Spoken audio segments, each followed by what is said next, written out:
15e étape de Jevigny sous Andenne à Lignières-Orgères. Alors juste un petit récap. Donc hier ça a été une journée de repos à partager chez deux hébergeurs. Donc tout d'abord Maryse et Bruno, des trapézistes. C'est impressionnant de connaître leur travail. Ils m'ont expliqué quoi il consistait, les trapézistes qui ont bourlingué à travers le monde. Et ensuite, hier, la seconde partie, j'ai été hébergé chez Bruno et Maryse, des gens très pieux. Nous avons eu de grands échanges, de belles discussions avec leurs enfants également.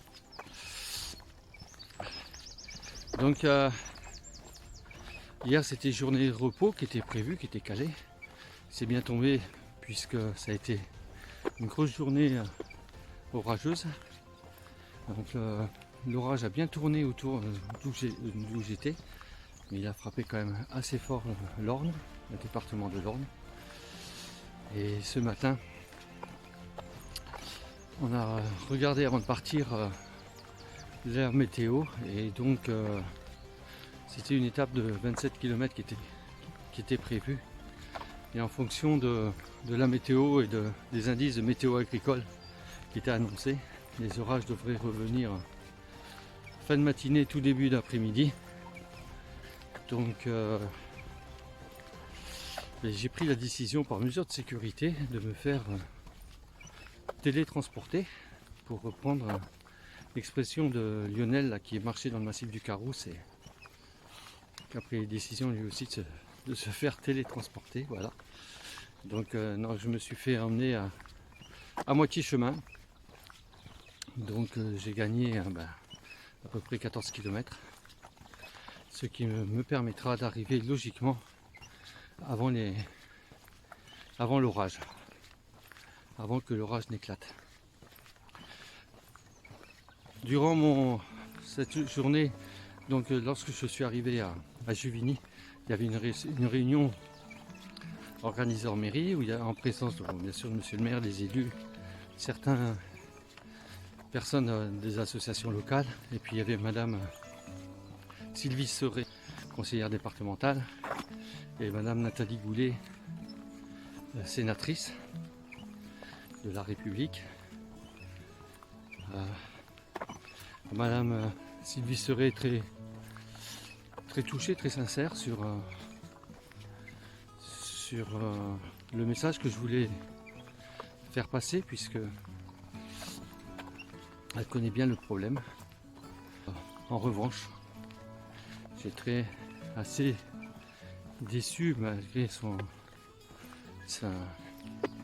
remerciement et son, comment dirais-je, sa formule de courtoisie de par madame la sénatrice qui m'a répondu très gentiment: écoutez, l'État donne 750 millions d'euros d'aide pour les personnes malades et qu'il faut d'abord traiter la fraude en priorité.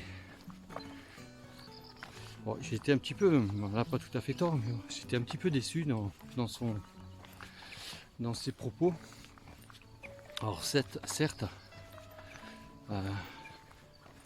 hier c'était des réunions afin d'élire les délégués pour voter pour les sénatoriales en septembre, et que peut-être la campagne commençait, mais j'avais espéré avoir une réponse un peu plus impliquée. Voilà. C'est pas grave. Je dois rentrer en contact également avec madame Chantal Jourdan, donc députée de la circonscription, qui a demandé à ce que je l'appelle et qui ne pouvait malheureusement pas venir hier.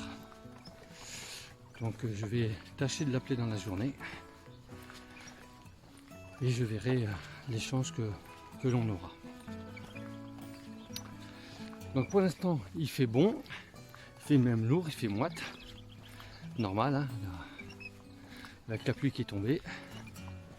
et la couverture nuageuse présente et l'orage qui s'installera en début d'après-midi ou fin de matinée. Donc on va se dépêcher d'avancer.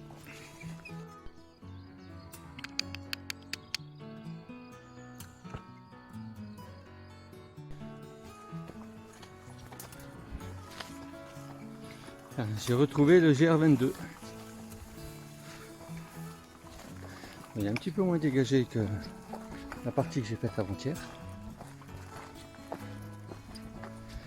Et là on voit qu'il a à peine plu, hein, ça n'a pas beaucoup mouillé ici, alors que quelques kilomètres avant, c'était bien trempé. La Gadou, la Gadou, la Gadou. Il y avait longtemps.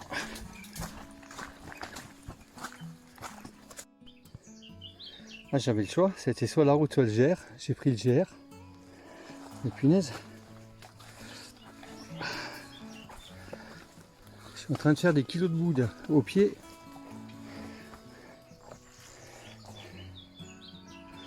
Et sur le chariot. Voilà.